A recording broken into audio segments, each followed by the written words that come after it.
This is the Constructionist Podcast, where we take ancient stories, the person of Jesus, current events and topics, and help you construct a new Christian worldview that's relevant and loving to those around you. I'm your host, Kevin Bates. I'm a semiotician and community builder looking at the signs of the times to build a better future together.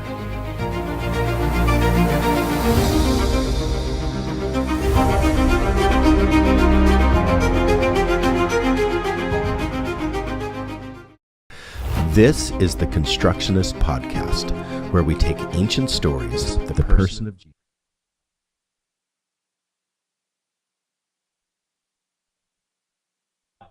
For those of you who are online this morning, we are in front of a live audience. In the live audience, we are going to be asking questions and talking and dialoguing back and forth. So those questions, know that they could be online, that you could hear them through the microphone. So just be aware of that for your own awareness. Sharia Bodner and Jacob Pfluger joining me this morning, and you can access any of our archive material on our app or on resonatechristian.church. So today we are talking about diversity, equity, and inclusion. And those words are kind of hot topics right now, and we want to discuss them in a mature way, but in an honest way of why they were attacked and what to do about them in the future. Because honestly, when something's attacked politically, it usually is a flag of saying, okay, so what is the reality and what do we need to actually address and how do we move forward with those subjects? So today we're not going to label, we're not going to win arguments, we're just going to discuss data points, we're going to really discuss definitions, we're going to discuss the why certain things were attacked, and politically and executively certain things were signed to do away with certain programs in the United States. We're also not going to assume bad motives. So I think the discussion definitely stops when we get over into bad motives. We know that all things in life really honestly have many times good and bad motives of why people make decisions that they do. So we know that there's already bad motives. We know that there's already good motives in either camps on either side. So we need to think, we need to listen. I think we need to wrestle with some things when it comes to diversity, equity, and inclusion. Today, we're going to try to use those words in its fullness. Every time you say DEI, that's just kind of a dog whistle of everyone reacts to that. And honestly, people don't really know what that DEI stands for a lot of times. We just say DEI, CRT. We say all these letters that people don't have definition. Diversity, equity, and inclusion. If you use those every single time you use the word or the phrase DEI, you honestly would have to really rethink your position on diversity, equity, and inclusion, because they have some broad definitions, but also some specific application. They have been lightning rods. I think that honestly, politically motivated, they represent, angst to some and hope to others, despair to some and joy to others. Some people believe that they represent repair. Some people believe that they represent bureaucracy and ideology and overreach. Some people feel they're necessary. Some people think that they're imposed. Some people think that, honestly, they're, quote, evil, and some people think that they're good. I think depending on maybe your experience with them outside of politics definitely can motivate what you believe about certain things around diversity, equity, and inclusion. So what I want to say today is, what are these the questions that I have? What are these ideas and words actually trying to accomplish? I would like to know what they're trying to accomplish, and I'm hoping to give us that today. What is diversity, equity, and inclusion trying to accomplish in our world? Where did they go wrong? How were they misused? And also, how are they misunderstood?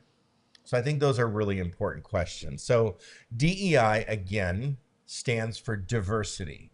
Who's in the room? What person's in the room? What gender's in the room? What race is in the room? What ethnicity is in the room? Right? So we have diversity. Who's in the room? Equity. Are the systems fair? Are all people created are treated as they are created equally? So are all people treated with fairness in the room? Who's in the room? And is everyone treated fair in the room? And then inclusion means basically, does everyone have a real voice in the room? You can pretend like everyone's voice is equal in the room, but does everyone have really a real voice and belonging in the room? So diversity has a lot to do with presence, who's present in the room. Equity is a lot about fairness and opportunity, and inclusion is about participation. So Sharia is going to take diversity. I'm going to take equity, and Jake is going to take inclusion these openings. So at its core, diversity, equity, inclusion emerged out of real problems and out of real practical realities. It just wasn't made up. But it does definitely fall on a lot of deaf ears. I did teach a couple years back a course on diversity and inclusion. And it was like walking through mud, predominantly white middle class, white middle class, but middle-aged crowd in the room. And I just said a few things, and it was like just the off switch. People just turned the key off. And at that point, I had 3 hours to go. Right. And so the first 5 minutes, awful. The next 2 hours and 55 minutes was horrendous. And so I have taught diversity, equity, inclusion practices. But first and foremost, many people don't understand the historical realities of why they emerged. And if you don't understand the historical realities of why they emerged, it really does, in a sense, come a little bit off-putting. Like you're saying, okay, you're telling me that I have a problem here. You're telling me that I'm not inclusive enough, or I need to strive based on the color of skin or the language spoken or what part of the world somebody is from. There are historical realities behind housing that a lot of people don't understand. There's barriers that people have experienced to just basic needs like housing or minimum wage jobs. So you think about the barriers historically, ancient history, not so ancient, but in our history of years, of a couple centuries ago, you think about the barriers. You can see clear barriers, like with slavery. That's a clear barrier, right, of jobs and housing and opportunity. Once that was supposedly, quote unquote, erased from our society, right? Certain laws were passed and certain amendments were issued. But the reality of differences or disparities still existed, but they became, in a sense, visible at the same time. They became spoken and unspoken at the same time. And some people believed and not believed. You get a couple generations after a very clear view that you're not witnessing the disparity anymore, like in a very clear, this is happening, this is not happening. You begin to kind of manufacture the story in your head about what happened and what didn't happen. We do that today. Children do that all the time, right? Children make up their own stories, and they make up their own hero story and their non-villain story. We make that up all the time in our brain of who's the villain and who's the hero in society. And the more generation we get away from the clarity of disparity, right? The women's suffrage movement is a very clear example. Once women got the right to vote, women's suffrage was over. Right? I mean, that honestly, you get a couple generations away from my grandmother, and that was one of the highlights of her entire life, was when women got the right to vote. Right? you get a couple generations away from that, of course, men and women are created and treated equally, right? And so we start manufacturing that in our head of who are the villains, who are the heroes, who are the withouts, who are the withs, who are the have-zes, who are the have-nots. And we kind of just, in a sense, make up or fabricate things in our head. There's real barriers to housing, and historically that has been the case. You've heard of redlining and such.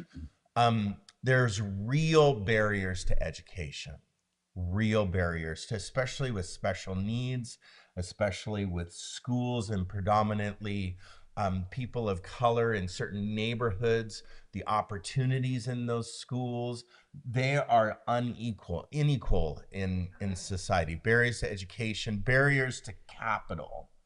You think about capital investment and loans and grants, those opportunities. There's real barriers to capital, real barriers to legal representation. There's real barriers to employment in our society.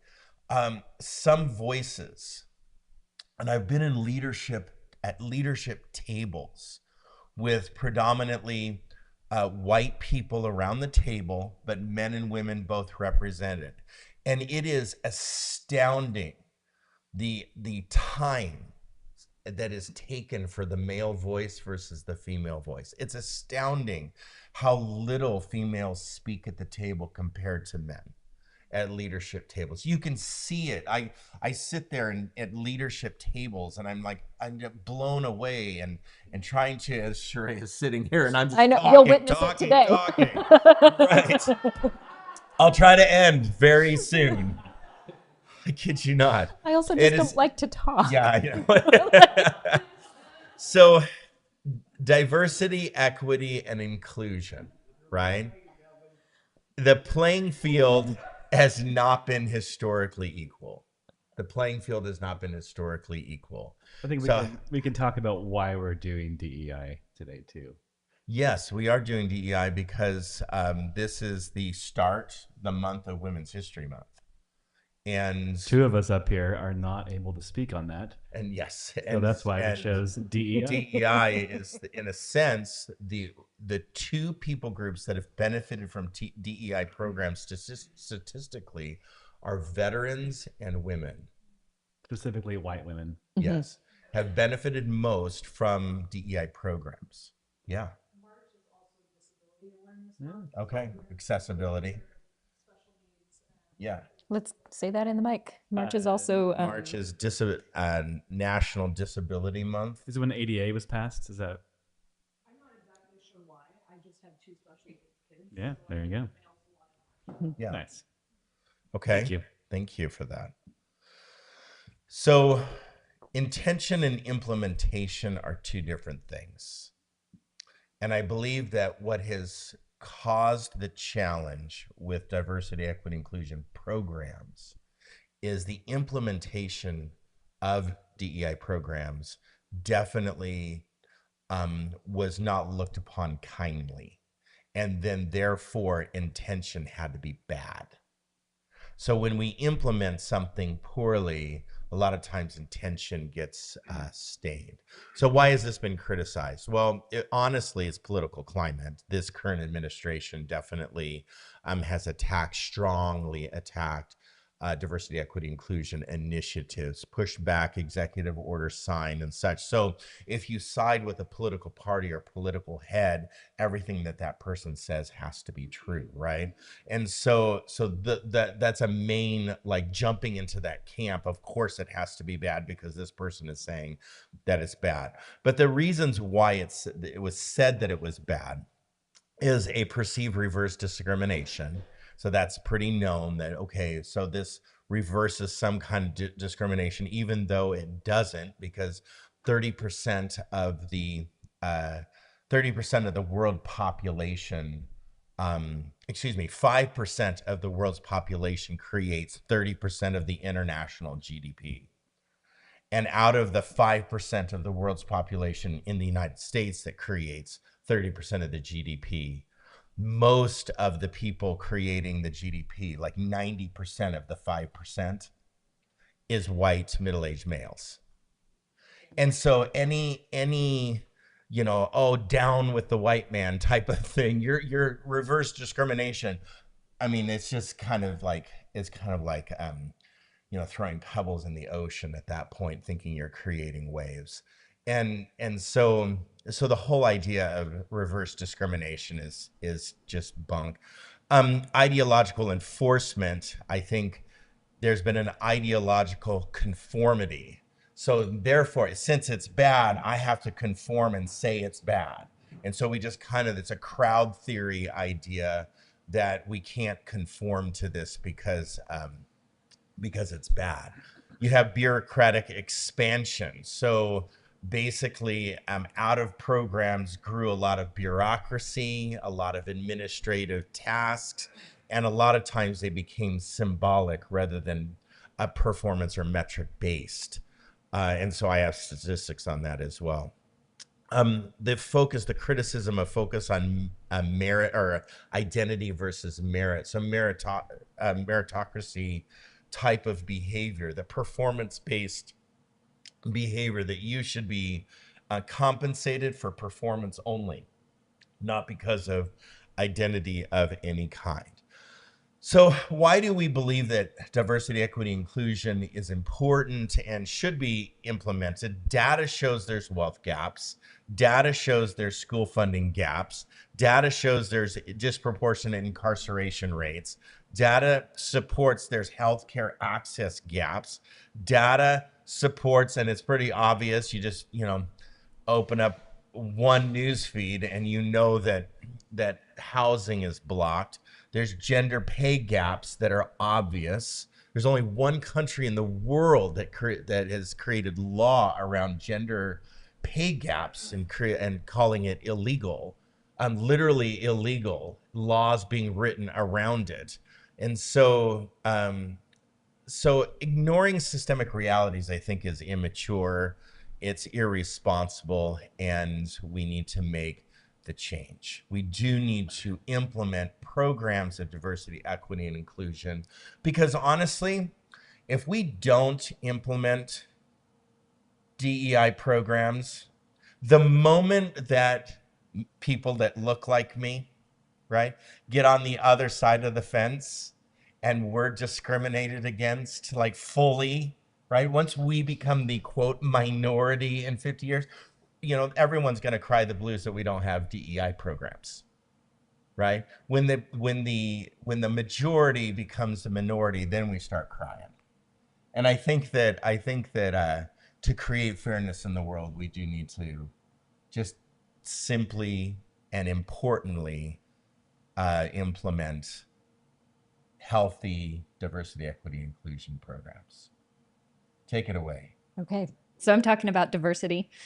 Diversity has to do with variety. So for example, when we talk about biodiversity, it refers to having multiple forms of life. In our human communities, diversity means having multiple identities or experiences or backgrounds. This could include things like race or ethnicity, gender, sexuality, class, language spoken, occupation, ability or disability, neighborhood, neurodivergence, and other cognitive diversity, and much more. The thing about diversity is that there's always more and more ways to classify groups of individuals. So there's always more and more ways to find diversity. So even in this room where most of us look the same and have a similar social class, we have diverse experiences, careers, thinking and relating styles. In any group, diversity is a reality. In our current United States, there's pushback against diversity, and we'll talk about that, but the fact of the matter is that diversity is not an ideology, it's reality. We can decide whether or not to value diversity, but our preferences and opinions don't change the fact that diversity exists. We can't pretend it doesn't exist. Right. Well, I guess you can pretend. You can, and I mean, you can silo yourself off if you want, but what a boring life. Boring, yes. Which, in our communities here especially, there are silos. Oh yeah, absolutely. Correct. What a boring life. So why does diversity matter? We probably have a lot of feelings-based answers, like wanting people to feel included or enjoying and valuing new experiences from other cultures.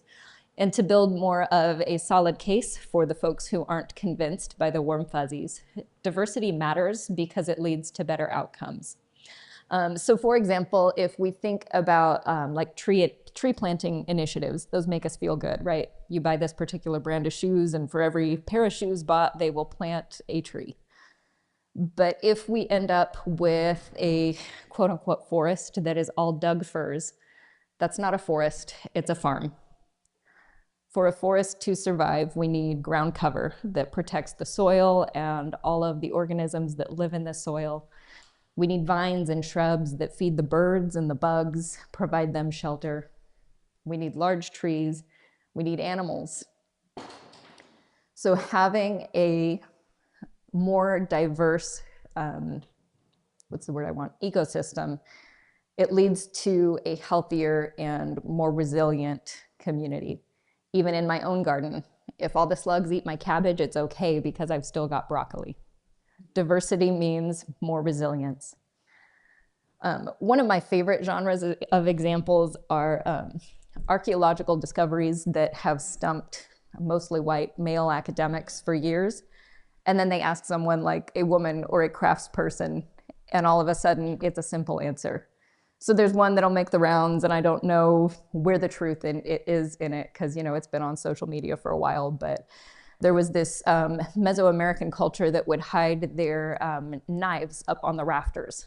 And they're looking at this going, why would they do that? Is it to get it closer to the gods? And then a woman is like, it's so the kids don't get it.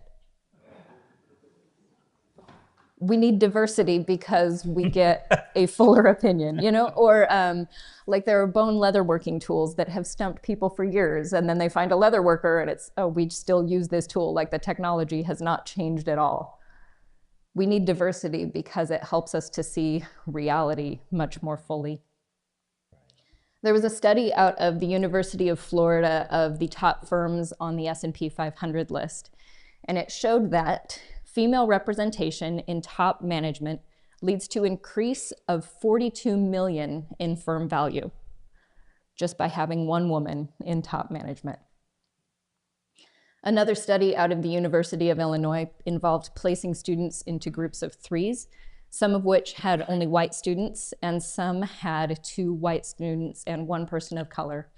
And they gave them a murder mystery to solve, and each member had at least 1 clue that only they knew. The more diverse groups significantly outperformed the homogeneous groups at solving the mystery. Diversity promotes creativity by getting multiple perspectives together in a room. In another study, students were again given a murder mystery and then told to form an opinion about who did it. Then they were told that they'd be paired up with another student who disagreed with their conclusion, and they needed to work together to come up with an answer that they both agreed on about who committed the murder. The students were also told whether their partner would be from the same political party or the other one. I guess the experiment didn't bother with third party, but whatever.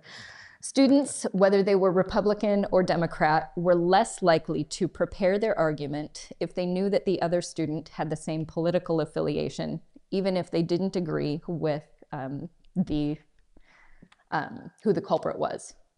So this suggests that diversity prompts us to bring better work to the table. Some common pushback to diversity. The first one I think that we've been hearing a lot lately is that we want people to succeed based on merit. In full disclosure, I might assume some bad motives here. I think my biggest issue, you didn't tell me that we weren't assuming bad motives until I got up here this morning. I think my biggest issue with this argument is that we haven't really defined what merit is. If I look around this country, it seems like the people who succeed are largely those with money. So are we defining merit as wealthy? They're wealthy. They must be a hardworking individual with integrity. So we're really getting into that Protestant work ethic and prosperity gospel. That's a pull yourself up by your bootstraps argument, and it's not a very compelling argument for anybody who's in my algorithm silo. Well, it's seen with, just simple things like the hockey, Olympic hockey team, because you're male. Right. was it 46 years that I know. the U.S. hockey team didn't win the gold? And how many times did the women win? Well, like two Uh-huh. Olympics ago. So Uh-huh.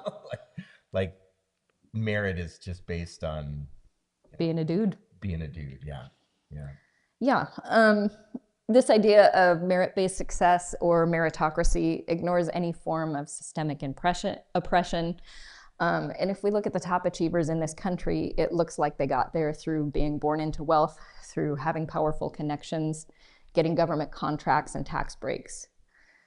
I think when this argument is used in good faith, it's really easy to find examples in our own lives that at least make it more complicated. We all know plenty of really sweet, hardworking people who are not very materially successful. We might also know some people who might have a lot and are just not that fun to be around. So at least at the individual level, if we're having a conversation and not just trying to shout over each other, this argument isn't as simple as it looks. Another piece of pushback isn't diversity forced? And if diversity is reality, like you can't force reality, it just is. But if we're looking at a specific community, then I think we have a little bit more room for conversation. College admissions is a great one to illustrate this. And when we were preparing yesterday, Kevin shared about his experience in the 90s and not getting into med school because the only people they were accepting that year were Indian men and Asian women, correct? Yeah. I went to college in the 2000s and didn't have that experience at all. And granted, I'm a white lady and bias does exist, but to my knowledge, acceptance wasn't based on that. However, for folks who did not have as many opportunities to be able to pay for college, there were more scholarship opportunities. So it wasn't a matter of reaching a specific quota of individuals, it was more a question of access. If Black people are around 14% of the US population, why aren't they also 14% of the college campus population? Why do only about 25% of Black Americans have degrees when about 48% of their white counterparts do? There's a lot of reasons and potential solutions, and helping to create access is one of those solutions. That isn't forcing diversity, it's trying to get the college campus to reflect the diversity that already exists in the US. And this is getting a little bit into the territories of equity and inclusion, which you're going to cover later. Another piece of pushback is, isn't this divisive? And to me, that seems a little bit like the same argument that talking about race is what fuels racism, right? Critical race theory has race in the title, so that must make it racist, which isn't actually engaging with the topic. It's just looking at the title and making a snap judgment. Dog whistles, yeah. Talking about diversity like this means acknowledging that we do have some societal problems, and not everybody wants to acknowledge that because that means making changes, and it's easier to choose comfort over change. If this question is asked in good faith, I would probably ask back, what makes you think so? Tell me about your experience. If there's room for conversation, I might also ask, is it divisive to ask whose voice isn't being heard or whose point of view isn't represented? Can I ask you a question on that one? Yeah. So you have, when we talk about diversity, a lot of times we just use Black and white, or people of color and white, Black, brown, white. But Native American people, if you look at, those statistics, it is exponentially lower. Yes. If I can go with the reverse negative, exponentially lower to, who's represented at the table, who's getting into colleges, who's getting these jobs. I mean, Native American people, it is unbelievably skewed, those statistics. Tell us, I mean, when talking about diversity, why? Poverty is a huge one. I remember seeing something online showing what $50 of school supplies will get you on a reservation. And it's like a box of crayons and a binder or something stupid like that. So like just the cost to transport goods to the store where it's available, makes things so stupidly expensive that folks aren't able to get what they need to be able to really participate in their education. So you're already so far behind there. So do you think that poverty is a main driver of the lack of diversity? In that case, specifically. In that case, I think it's one of them. Is it This- it's probably a symptom, not a. Yeah. I mean, so this isn't an example involving Native Americans, but I had a coworker at the private school that I used to work at, and she would help out with tuition for one of the parents who was there. And her reasoning for that was that when her grandparents were, just up and coming, they were going to college, they were getting degrees. Her grandparents were in internment camps at that same time. Right. So they were a generation behind. And so she would help out providing tuition for their kids because they didn't have that head start. Yeah. Okay. And so I think it looks the same for the Native American population, after we displaced millions of people, after we killed millions of people, they're not starting at the same starting line that we are. Yeah. Okay. Diversity exists, that's a fact. And the question is whether we value it. So how do we grow to value diversity? Get to know people from other countries, people with different backgrounds or jobs or experiences. Try foods that are outside your norm. Listen to music from other cultures, and listen to a song 10 times before you decide whether you like it or not. Look at some art that wasn't made by a European dude. Watch a foreign film. These kinds of experiences will help you grow more comfortable with things that aren't familiar and help you be better able to hear perspectives that aren't familiar. Remember that ignoring difference does not result in neutrality.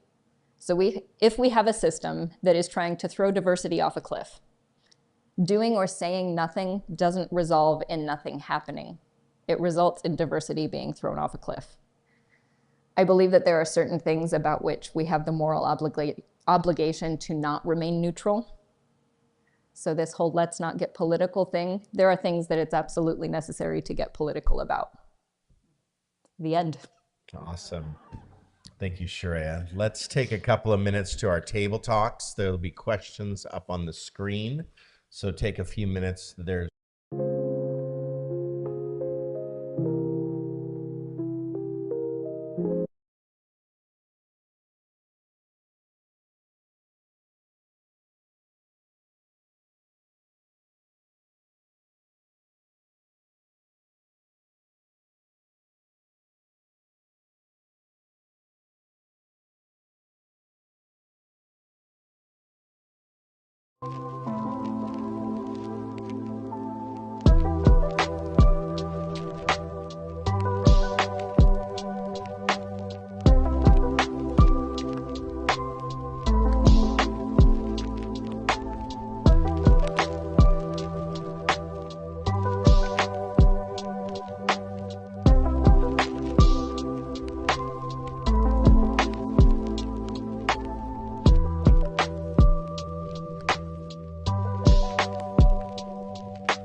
Okay, let's bring those thoughts to a close and focus our attention back to the front.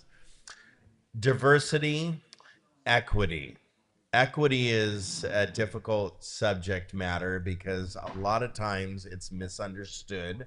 People don't understand equity practices and implementation well. So we're going to try to define that today. Equity is not about equality of outcome. And everything that I say probably is a response to the critique, to the rhetoric that's out there. So people want equal outcomes, but equity is not about equal outcome or quality of outcome. Equity is not lowering standards. Equity is not punishing one group for the success of another group. Equity is not forced uniformity either. If those were the case, I think everyone would have a serious problem with each of these topics. I would hope that we would have problems if we were punishing one group over another because one group was more successful than the other group. Equity practices are not those things. What equity practice is proportional fairness. Proportional fairness is important, and the word proportional is also an important word there. The famous image of equity is the kids standing at different heights at a fence or trying to look at a baseball game. And some are tall and some are shorter, and the one that's taller can look over the fence without any help. But then the shorter kids need boxes underneath them so that everyone can view the baseball game. That's an important metaphor or important image to carry in our minds, because equity asks a few questions. Equity, who can already see? Who can naturally just see or environmentally just see? Who needs a box? And then who needs two boxes? Right? So we might give the extra help to the person that needs a box, but then we're not asking the question oftentimes, who actually needs two boxes or three boxes to see over the fence? The idea of women and men in culture. I was listening to a commentator a long time ago talk about Iran.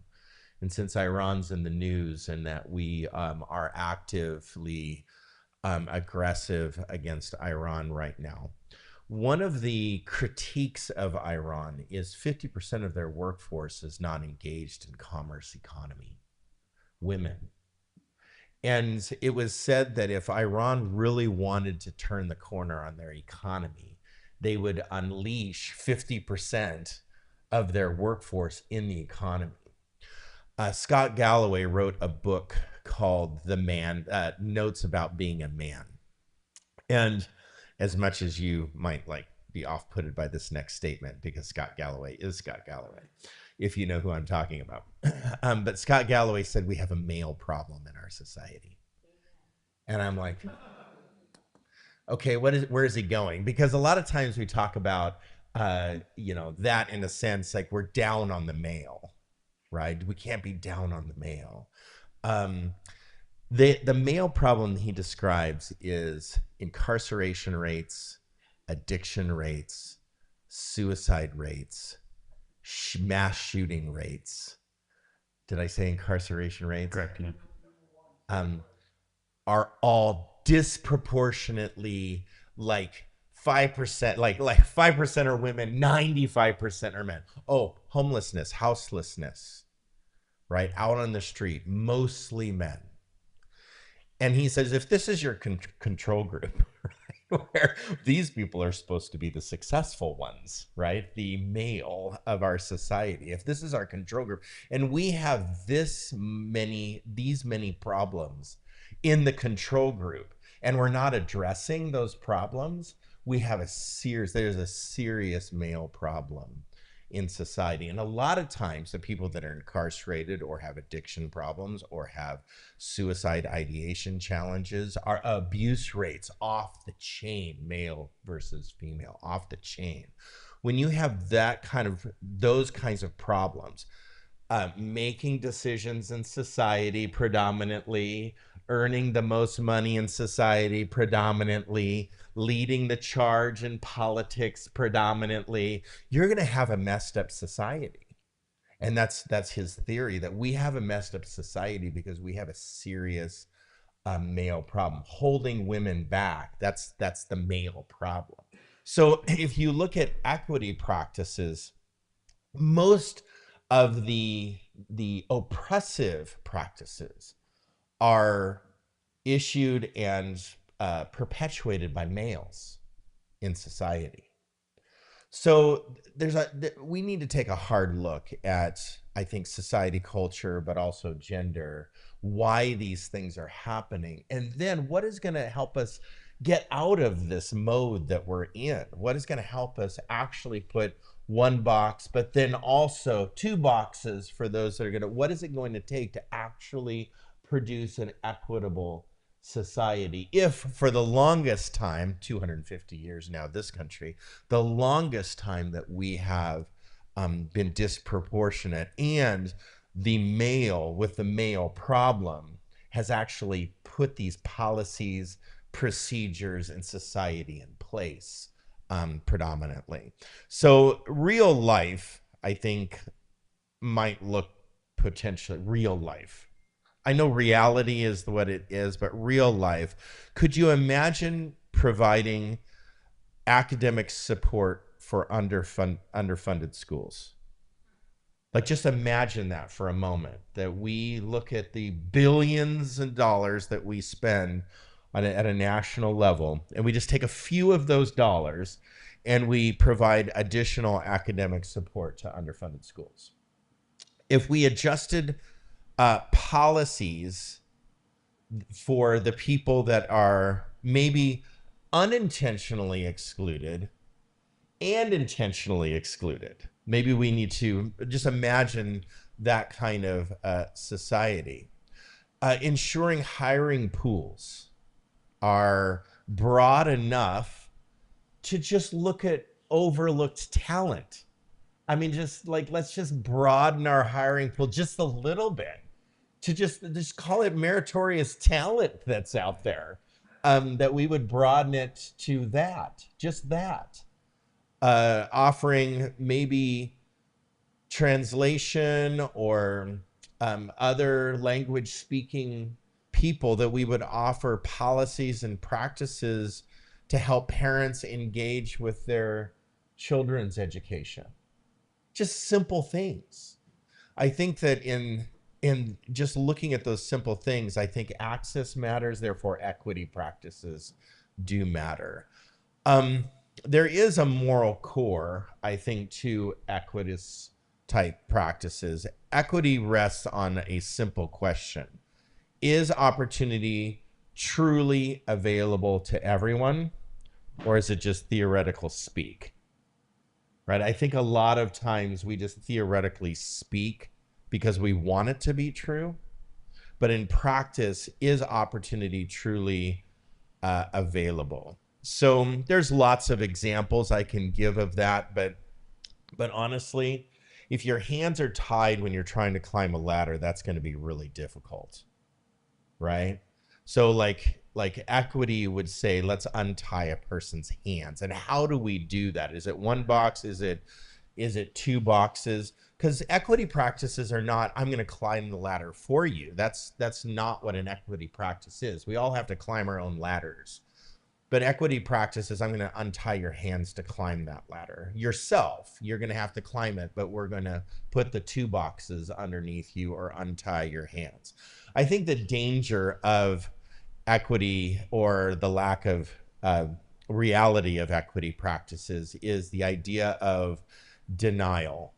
I think that the pull yourself up by your bootstraps, but how about if you were born without boots and straps, right? That's a real discussion.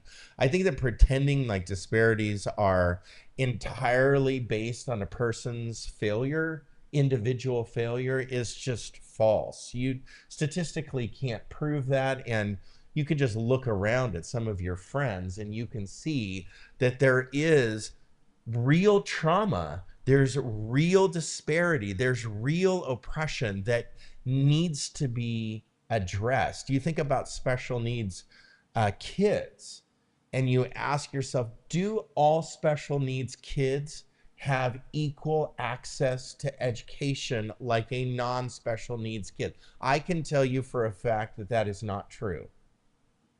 That special needs kids do not have all the access to education that non-special needs kids have. I can prove that to you just with my own experience. And so denying that history exists and policies exist and access, pretending like the positive Paul, positive Polly type attitude of, well, all things are good, we're good, right? And if we just declare it good, it is good. Pretending like that kind of, pretending that denial, that, or pretending that is the case, is just denial. But one thing that I think that, if I can just talk Republican and Democrat for a moment, I was a Republican for a long time. Into my, well, I would not say a long time, but into my early 20s, I was a Republican because my dad was a Republican. My grandfather was a Republican. His dad was a Republican. And then there were immigrants before that. But you think about Republican and how long I was a Republican. I filled out R on the voting because that's what I was supposed to do, right? And it wasn't until I got into my 20s that I saw an ultimate cruelty that Republicans issued. I saw them as ultimately cruel. And it honestly, it has gotten more cruel and more cruel and more cruel over the decades of my life. I remember George W. Bush. Now we're going to have compassionate conservatism. Why? Because he realized how cruel the Republicans were being. So we're going to have compassionate conservatism, right? So they've just gotten more and more cruel. But then Democrats come along, which I've voted Democrat as well. And they come along and they react off of that ultimate cruelty and say, we can't be ultimately cruel, so we're just going to drop all the boundaries. And we get a whole nother type of politics over here that lack structure, accountability, and responsibility. And so I think that the overcorrection is also a problem. And I'm not saying that there's two sides to this.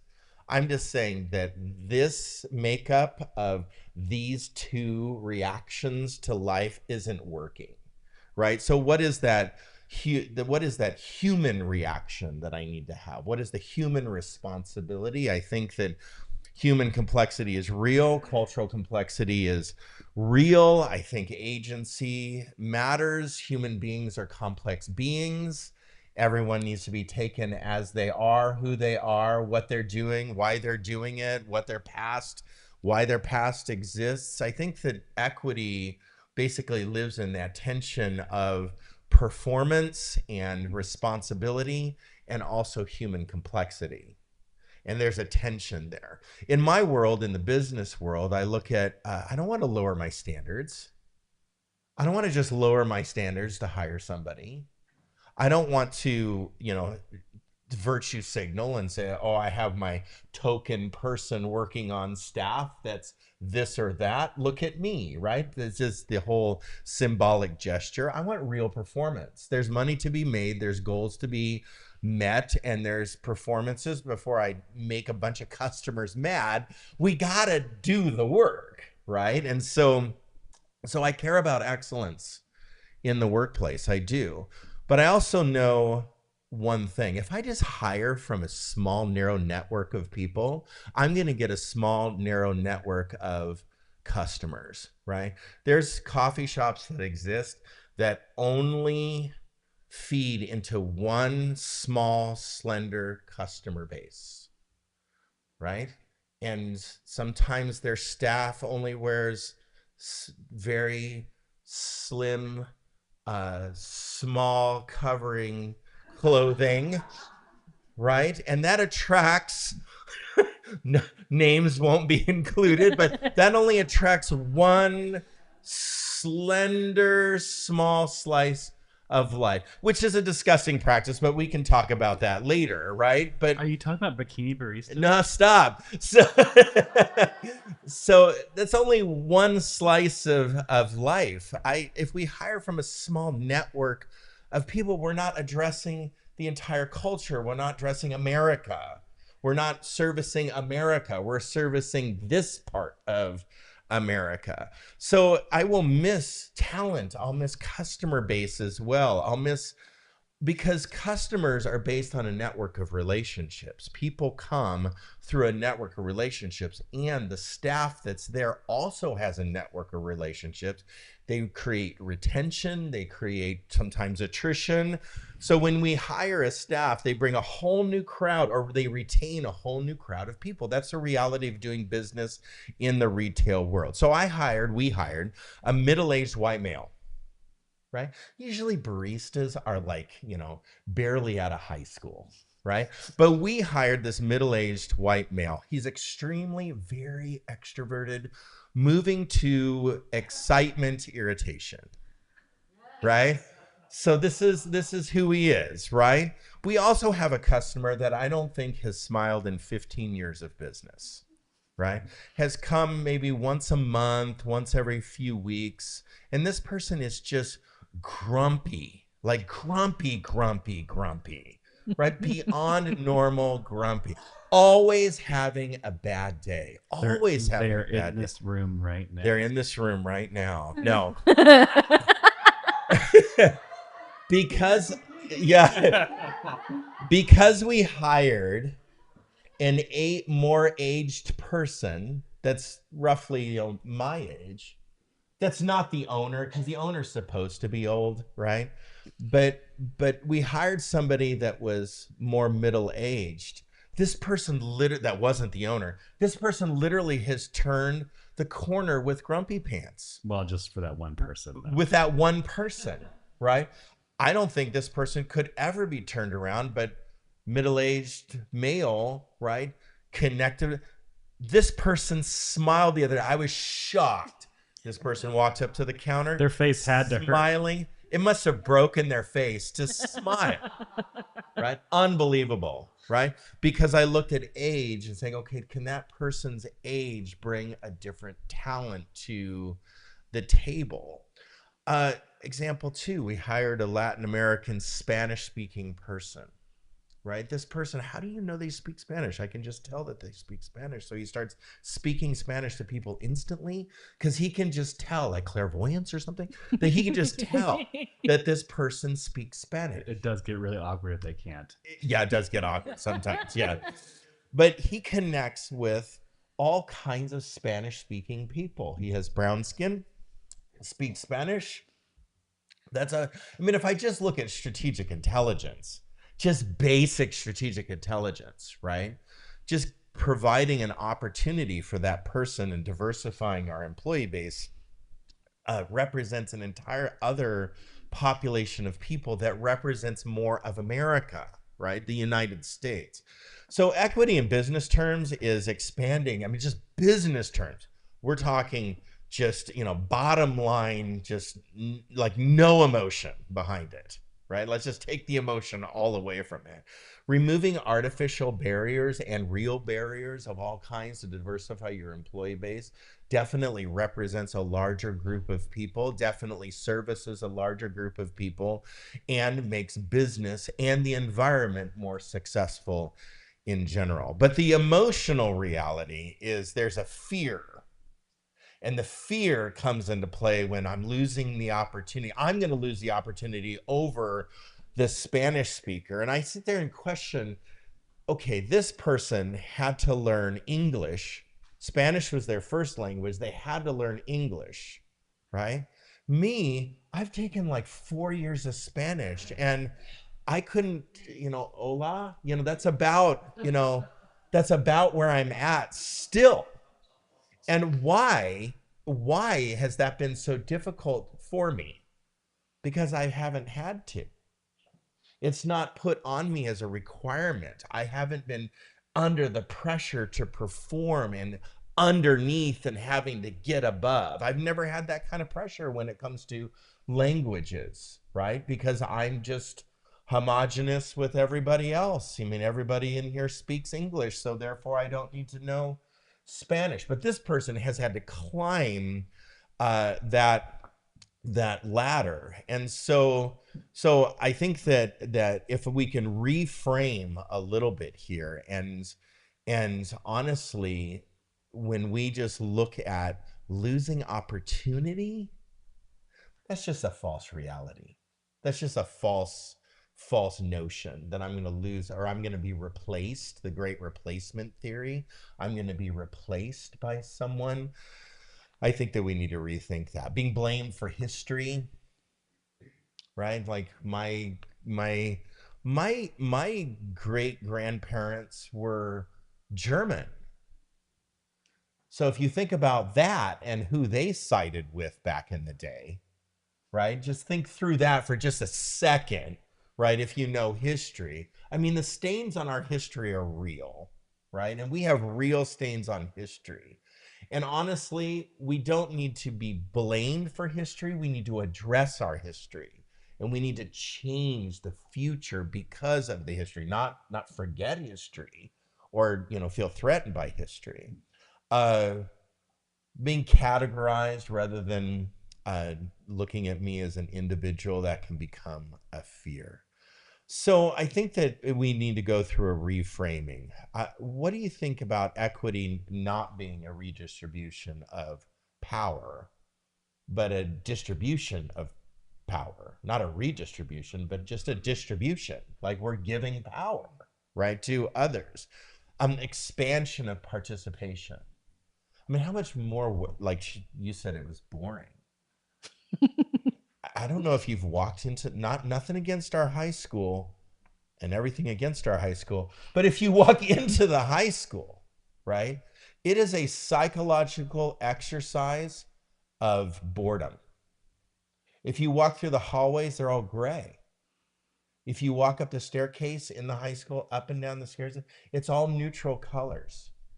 So you think about even our architecture and how it's built by middle-aged white architects, male, and you just look at how things are built in our society, there's absolutely no real like expansion of even participation. How about if that school was built by, a couple of Latin Americans and a couple of Asians and a couple of white people and a couple of Native Americans? I bet that school might look a little different. Just guessing, right? But it could structurally and architecturally make a $12 million project. The bridge that goes over our 99 was all picked out. It's 29 million. What? It was 29. 29 million? Yeah. You said 12. Yeah. You said it's 20. Oh, the school was 12 million. The $29 million bridge. Nothing against the bridge. It's a bridge, right? It's a bridge picked out by and authorized and voted on and signed off on by just anybody that looks like us in this room. There's no ecological friendliness to it. There's no environmental responsibility to it. There's nothing like that to it. Imagine if the deciders of that would have been diverse and just a little more, I guess, human represented in it. So reframing. I think we need to reframe some things. So calibration says, let's examine the system honestly. Let's examine this honestly. Let's make changes that are needed and adjust, and then remeasure results because of the adjustment. If they don't equal, then we redo it again and we remain accountable in that situation. I think that that's not ideological, it's not performative, it's not coercive, it's just fair.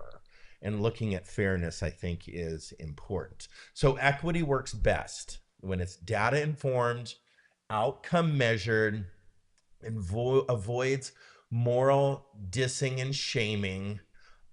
It invites voices to the table that are I guess diverse as well. It removes barriers. It doesn't label. I was sitting in a leadership meeting. Here's a real example. I'll close with this. I was sitting in a leadership meeting. There was one woman at the table. The rest were white middle-aged males. The person that was supposed to be the expert on diversity, equity, inclusion looked at the woman put his hand up like this and went, "Oh, I'm really sorry you feel that way." And he starts speaking to her like a child. She looked at him and basically said, "Don't speak to me like a child."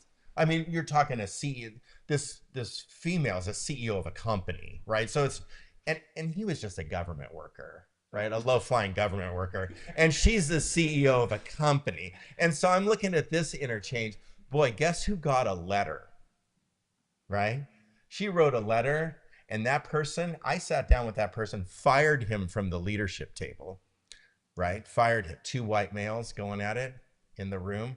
One believing that the female should be treated equally, the other one denying that that happened. I think that dialogue, the lack of, like, the denial versus accountability, we need to change that conversation right there. So removing barriers, not labeling people, keeping standards high while widening access, I think that is all important. This fails when it becomes symbolic. Equity practices, when they replace, I guess, merit with quotas, that's a famous misnomer there, that we have to meet our quota, you know, that our picture has 1 black person and 1, you know, brown person and a couple of Asians and, you know, white males and females all in the same picture. We met our quota, right? That needs to be, I guess, replaced. And equity is not about abandonment of practices, it's about reformation of practices. So equity, I think, is an important discussion. It's a really difficult discussion because it seems like, well, what point is fair and what's not fair? And we're kind of just micro critiquing fairness in it. But statistically and proportionately, I think we need to all achieve fairness in the workplaces, in the government places, public, private sectors, large companies, small companies, organizationally, volunteer, non-volunteer, nonprofits, for-profits. We need to, churches need to practice equity practices. And the problem is we don't. That's the problem. We don't. All right. Let's take a couple of minutes to discuss that. I know that's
give you a few moments to finish conversations, and then we'll move back up front again.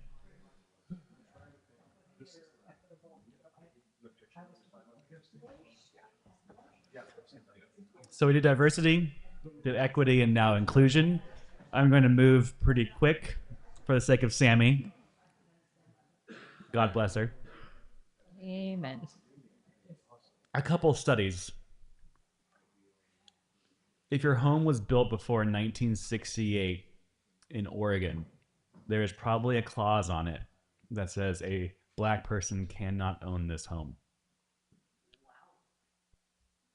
In 1987, the United Church of Christ, the UCC, reported toxic waste and race in the United States. Is a study that found that 3 out of 5 Black or Hispanic Americans lived in communities with abandoned toxic waste sites. Race disparity, 38% of towns that were near landfills, towns near landfills had 38% minority, where towns away from landfills had 12%, 3 times. So when we talk about meritocracy, diversity, equity, it's mostly about access, what you've been given, and what position you're in, rather than real merit. You can be brilliant, you can be a very hard worker, but you still get the system stacked against you. And that's why we talk about inclusion. Inclusion is not theoretical. Inclusion is practice. It's practice with your ears and your mind and not your mouth. I think that's the biggest thing. The ears and the mind and not the mouth. Diversity, equity, inclusion those words are everywhere. From corporations that are dropping it to corporations that are keeping it up. It's in university syllabi, it's in government policies, especially blue states like ours. It's in Instagram bios. It is everywhere. But what is it and what isn't not? Inclusion is not political correctness, lowering your standards, tokenism, or virtue signaling. And that's a big one, especially in our region, where we'll do things just for the practice of it, rather than trying to really represent a community. It's not sameness or a similar. Who sets the agenda for that meeting? Whose comfort in the situation defines the norm? What code do we have to live by in order to survive? Or who is carrying the invisible labor, usually put on females? Inclusion is about power. Power isn't just authority, it's influence, it's dominance, and it's the story that defines the reality. In every organization, power is operating. There's power structures. That's why we sit up here and talk at you, and you sit out there and you interact with us. But it's our information that's coming out. This is a idea of power. Inclusion asks, who gets interrupted the most? Who gets believed? Who gets the second chances? Who gets labeled as difficult? Who predominantly gets labeled the leader? If inclusion never touches power, it's just a decoration. Real inclusion moves from symbolic representation to structural participation. It shifts from, we're glad you're here, to we really need you to help shape us. Inclusion requires listening. Renee Browse talked about Shelter Box a few months ago for one of our Next Conversation series. And the first practice they do when they go into a disaster zone is to sit down with their leaders and talk about what they need. They listen, and they don't just assume what people need. A big example of that in our area is usually people put together houseless care packages. And that could be full of so many different things that they don't need. And so asking what each individual needs, because it's an individual problem everywhere.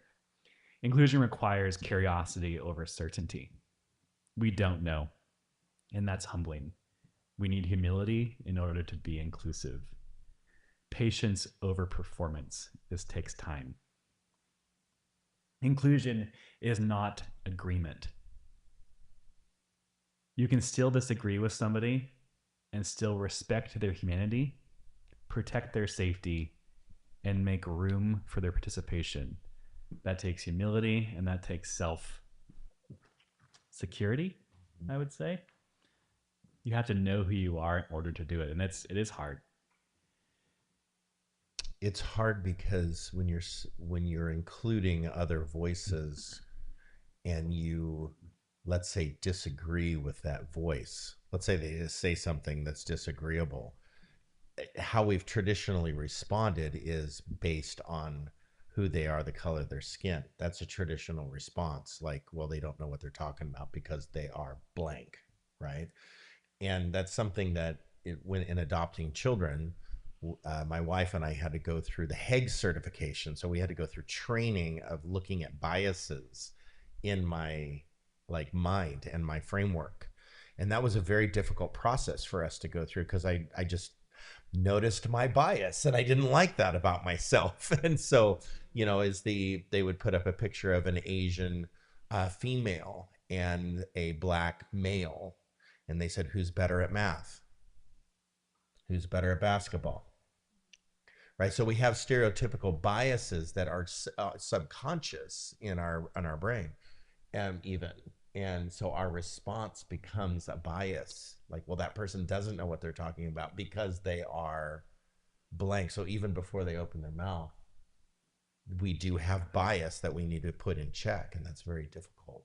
That takes continual work. Yeah, it takes listening, and that's the mind work, is to know your own biases. Mm-hmm. The problem is that stereotypes are usually true. What we do with them and how we treat people out of that is the problem. And it acts in a generalization. The stereotype is a human defense mechanism. So we all have them. Right. And that is something we have to continually work against and try to figure it out. Inclusion is a practice. So the first practice is to audit your space. So you think about your spaces. Who speaks the most? Who interrupts? Who decides? And then also who's missing. So think about those things in your own lives. Who is missing in that? A couple weeks ago, I asked Colleen, because her and John were talking about immigration practices. And she has a knack of picking up people that are of different ethnicities and befriending them. Correct? You would say so? More than most. I would say. More than most. Which is beautiful. And so it's like, how do you humble yourself and be able to communicate well to put yourself in that position? That's a hard one. So figuring out who's missing in your life and trying to represent that.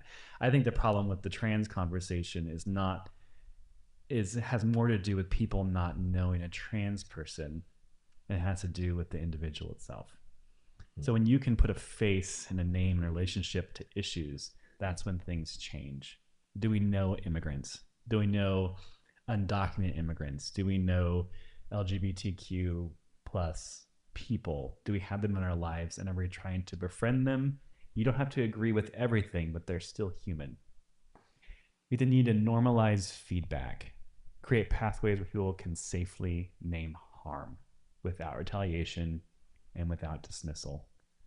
That is a very hard one right now, especially. I think it's difficult for people, especially religious people, that have a rigid framework of religiosity in their life. Don't you think that people are not just hanging out with other people that they would declare evil, right? So like just our declaration and assumption of who somebody is based on, their sexuality or the color of their skin, or their gender or their transgender, people isolate themselves away.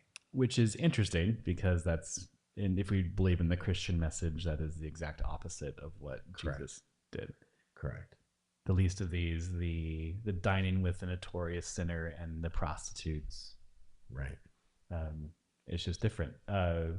Most of our language, our religious hierarchy issues come out of Roman Empire rather than Christianity, and so we're having a hard issue of making those be a eternal truth rather than just a society truth at the time.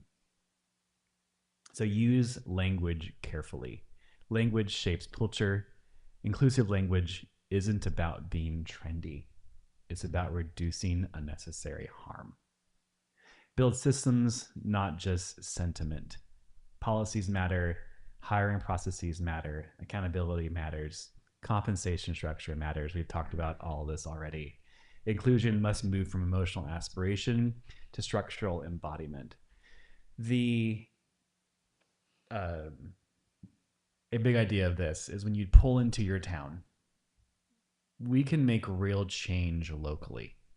It's hard to make systematic change nationally, globally, but we really can easily make real change locally. So when you pull into, I'm guessing most of us live in Sherwood or Newburgh, when you pull into those towns, what green flags are there for people that are not like us, white, mostly in the room? Is there an Asian grocery store? Is there a halal store? Is there more color than gray, right?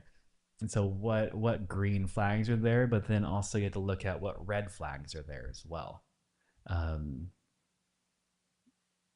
Corporations usually are a red flag for people, especially when they're not in power. And so if you only see corporate stores, that is a red flag for many people, especially in poverty. What other red flags or green flags? Help me out a bit. Well, I would say literally flags. That's why flags are important, to show like solidarity and welcome so people can see it. It's a visual reminder that people are welcome. I mean, even if there was just a pride flag hanging somewhere in town, that shows me more than LGBTQ plus community is welcome. So it's more of an open environment. When I was in New York and I was walking through that restaurant district in the West Manhattan, it's famous. It's where the mafia was. Hell's Kitchen. Hell's Kitchen, you walk through Hell's Kitchen and you go, wasn't this where the mafia was? Like you're walking around and there's like pride flags and Latino flags and there's all these flags there. And so it just showed me there was something else going on than this was where the mafia was. So that shows me more welcoming. Green flag. I'll say an issue with Sherwood that we have is crosswalks, sidewalks, and playground structures. Yes. We do not cater to anyone with ability needs. Right. In downtown Sherwood, we have curbless sidewalks, and that is a model for many other cities, especially. But for some reason, that hasn't gotten out, and I'm not sure why it's just stuck in that one little area. But you can walk from the Springs all the way around Old Town and then go back without stepping over a curb. And so that was a really big thing that they were trying to push for. Can I say something about that too? That when we design for accessibility for the folks who have the most accessibility needs, it benefits everybody. Because it's not just folks in walkers or wheelchairs who benefit from having curb cuts or curbless sidewalks. It's moms with strollers. It's any of us able-bodied people who sometimes trip, right? Like it's everybody who benefits. Self. Right? My future self is thanking me for voting that direction. And kids don't know if they're playing on a structure that was intentionally built for people with ability needs. So Cook Park, I don't know if anyone's been to that park ever. There is a fully inclusive playground with swings designed for wheelchair access. It is wild. It is very cool. We had a park installed in Sherwood that was completely inaccessible. And when I walked up to that park, when it was freshly built, it was brand new, the beautiful wooden structure and fun for all the kids. And there was no way for somebody that was even walking with, canes or a wheelchair of any kind, could not access that park, and the complaint was issued, and it took them about 6 months to change that park to make it accessible. But who made that decision at the desk? We're going to sign off on this. This is okay. This is wonderful, without considering it's a park for kids. Like you would think that somebody, well, it's because somebody wasn't at the table thinking through that decision. I can almost guess who was at the table making that decision, but the person wasn't at the table that could help make that decision. Correct. And so that's the diversity and equity and inclusion part, is that if we don't have the plurality of vocals, that we're not going to be able to have a good product. Think about when you've walked into a room, and we can close with this. Where have you been when you felt like you really belonged? Then also on the counter, have you ever walked into a room and felt like you really did not belong here?